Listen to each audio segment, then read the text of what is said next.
පළමු වන ශ්‍රේණියට ඇතුළත් වන දරුවන් හඳුනා ගැනීමේ වැඩසටහනේදී අපි පළමුවෙන්ම සිසුන් සමග සම්පූර්ණ කරන ක්‍රියාකාරකම තමයි සෙල්ලම් ගෙදර සෙල්ලම් කරමු කියන ක්‍රියාකාරකම. මේ ක්‍රියාකාරකමේදී අපි අපේක්ෂා කරන්නේ දරුවන්ගේ සමාජ කුසලතා කොපමණ දුරට සංවර්ධනය වෙලා තියෙනවද කියන එක නිරීක්ෂණය කිරීම. මේ ක්‍රියාකාරකමේදී සිද්ධ වෙන්නේ දෙමාපියන් සමග එකතු වෙලා අපි සෙල්ලම් ගෙදරක් හදලා ළමයින්ට සෙල්ලම් කිරීමට අවස්ථාව ලබා දීම. ළමයින්ට සෙල්ලම් කිරීමට අවස්ථාව ලබා දීලා ගුරුවරයාට නිරීක්ෂණය කරන්න පුළුවන් ළමයින්ගේ සමාජ කුසලතා කොපමණ දුරට සංවර්ධනය වෙලා තියෙනවද කියලා. මෙතනදී තක්සේරු නිර්ණායක විදිහට අන් සිසුන් සමග සුහද කතාබහේ යෙදෙයි. අන් සිසුන් සමග සහයෝගයෙන් ක්‍රියා කරයි. අන් සිසුන්ට කැමැත්තෙන් උදව් ලබා දෙයි. අන් සිසුන් සමග ද්‍රව්‍ය හුවමාරු කර ගනී. ළමයි සෙල්ලම් කරන අතරතුර අපිට බලන්න පුළුවන් ළමයි අනිත් අයත් එක්ක සුහදව කතා බහ කරනවද? ඒ වගේම අනිත් ළමයින්ත් එක්ක සහයෝගයෙන් සෙල්ලම් කරනවද? අනිත් අයට කැමැත්තෙන් උදව් කරනවද? ඒ වගේම අනිත් ළමයිත් එක්ක තමන්ගේ ද්‍රව්‍ය හුවමාරු කරගෙන සහයෝගයෙන් සෙල්ලම් කරනවද කියලා ළමයි සෙල්ලම් කරන අතරතුර ගුරුවරයාට සමීපව ඉඳලා නිරීක්ෂණය කරන්න පුළුවන්. මේ ක්‍රියාකාරකමට අවශ්‍ය වෙන ද්‍රව්‍ය විදිහට අපිට ගන්න පුළුවන් වතුර බේසම්, ටින්, ප්ලාස්ටික් කෝප්ප, යෝගට් කෝප්ප, ප්ලාස්ටික් බෝතල්, පුනීල, හැඳි, කුඩා බෝනික්කන්, පරණ ඇඳුම්, හිස් පවුඩර් පෙට්ටි, බෑග්, තොප්පි, කුඩා කොට්ටයක්, සාරි තොටිල්ලක්, කුඩා වලං, පොල්කටු, වැලි, විවිධ සෙල්ලම් බඩු, මැටි, ලෑලි කෑලි, ඉටිරෙදි, පිටිගුලි, ඉරටු, ලී කුට්ටි, ලී රෝද, ප්ලාස්ටික් බෝල, ඩීන්ස් කැට, ටොනික් මූඩි, දත් බෙහෙත් ටියුබ් වල මූඩි, පස්, පොල් කුඩු, සැබෑ මල්, ඉරටු, කොස්කොල, වැලි දැමූ ටින් මේ වගේ තමන්ගේ ගෙදරින් පහසුවෙන් සපයා ගන්න පුළුවන් දේවල් ඒ වගේම සිසුන්ට ගැලපෙන වෙනත් ඕනෑම සෙල්ලම් කරන්න ගන්න පුළුවන් දේවල් සෙල්ලම් ගෙදරට තිබීම සුදුසු වෙනවා. ද්‍රව්‍ය රැස් කර ගැනීමට ගුරුවරයාට පහසු ඕනෑම ආකාරයකින් සිදු කරගන්න පුළුවන්.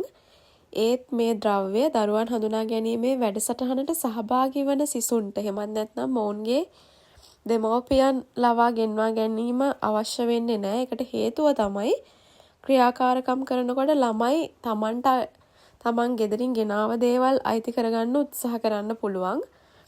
ඒ නිසා ගුරුවරයාට පහසු ආකාරයකට මේ අදාළ ද්‍රව්‍ය රැස් කර ගැනීම සිදු කරන්න පුළුවන්.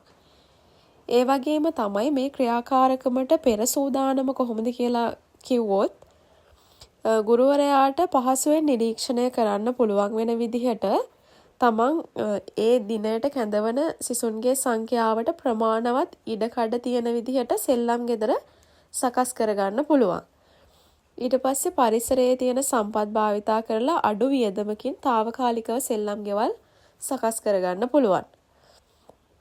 ඒ වගේම තමයි සමානව ප්‍රමාණවත් විදිහට ලැබෙන දේවල් ඒ වගේම රැස් කරගත්ත දේවල් හැම සෙල්ලම් ගෙදරකම තියලා ක්‍රියාකාරකමට අවශ්‍ය පෙර සූදානම ලබා ගන්න පුළුවන්. මේ ක්‍රියාකාරකම සිදු කරන ස්ථානය තමයි සෙල්ලම් ගෙදර. සෙල්ලම් ගෙදර ළමුන් සෙල්ලම් කරන අතරතුර තමයි ගුරුවරයා නිරීක්ෂණය කරලා අදාළ තොරතුරු වාර්තා තබා ගැනීම සිදු කරන්නේ.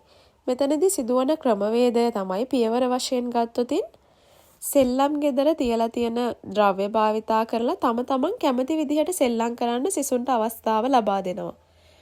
මේ සිසුන් සෙල්ලම් කරන අතරතුර සිසුන්ගේ කුසලතා නිරීක්ෂණයට පහසු වෙන විදිහට අවශ්‍ය පෙළඹවීම් කරන්න ගුරුවරයාට අවධානය යොමු කරන්න පුළුවන්.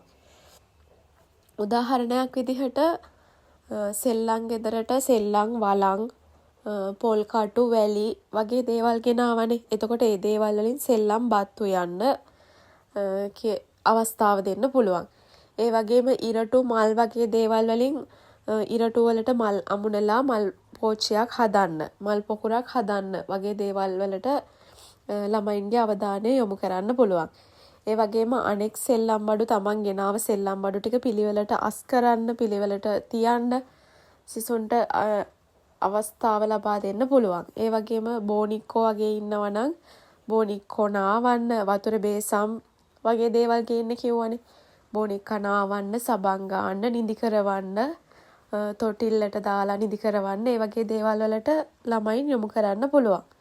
ඒ වගේම තමයි සෙල්ලම් ගෙදරක් වුණාම ගෙදර ඉන්න එක් සමාජිකයන්ගේ භූමිකාවන් නිරූපණය කරන්න අවස්ථාව දෙන්න පුළුවන්. කවුද මේ ගෙදර අම්මා කියලා අහලා අම්මා දැන් මොකද කරන්නේ මේ වෙලාවේ? කවුද ගෙදර තාත්තා කියලා අහලා තාත්තා මේ වෙලාවේ මොකද කරන්නේ? ඒ විදිහට එක් භූමිකාවන් ගැන නිරූපණය කරන්න ළමයින්ට අවස්ථාව ලබා දෙන්න පුළුවන්. ඒ වගේම ගෙදරට ආගන්තුකයෙක් ආවහම ඒ අයට කොහොමද කතා බහ කරන්නේ? ඒ අයට සංග්‍රහ කරන්නේ කොහොමද? ඒ වගේ දේවල් ගැනත් ළමයින්ගෙන් විමසලා තොරතුරු ලබා ගන්න පුළුවන්. ඒ වගේම සෙල්ලම් ගෙදර තියෙන සෙල්ලම් බඩු වලින් සෙල්ලම් කරන්නත් ළමයින්ට අවස්ථාව ලබා දෙන්න පුළුවන්. මේ ආකාරයට ළමයින්ට අවශ්‍ය ආකාරයට නිදහසේ සෙල්ලම් කිරීමට ප්‍රමාණවත් කාලයක් ලබා දෙමින් මේ ක්‍රියාකාරකම සිදු කරන්න පුළුවන්. මෙතනදී ගුරුවරයා විසින් නිරීක්ෂණය කළ යුතු දේවල් වෙන්නේ අන් සිසුන් සමග සුහද කතා බහේ යෙදෙනවද? අන් සිසුන් සමග සහයෝගයෙන් ක්‍රියා කරනවද? අන් සිසුන්ට කැමැත්තෙන් උදව් ලබා දෙනවද? අන් සිසුන් සමග ද්‍රව්‍ය හුවමාරු කර ගන්නවද කියන දේවල් ගුරුවරයාට සමීපයේ ඉඳලා නිරීක්ෂණය කරන්න පුළුවන්. මේ ආකාරයට ප්‍රමාණවත් කාලයක් අරගෙන සෙල්ලම් ගෙදර සෙල්ලම් කරමු කියන ක්‍රියාකාරකම පළමුවෙන්ම සිසුන් සමග සම්පූර්ණ කරන්න අපිට පුළුවන්.